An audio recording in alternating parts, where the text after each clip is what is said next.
Hi friends, எங்கள் evening ஸ்நாக்ஸை பாருங்கள் எப்படி நல்லா இருக்குதா?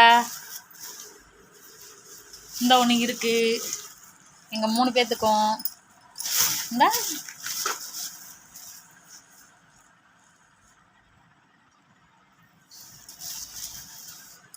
இது பிடிச்சிருந்தா லைக் பண்ணுங்கள், ஷேர் பண்ணுங்கள்.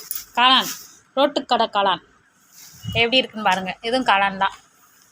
லைக் பண்ணுங்கள், ஷேர் பண்ணுங்கள், கமெண்ட் பண்ணுங்கள்.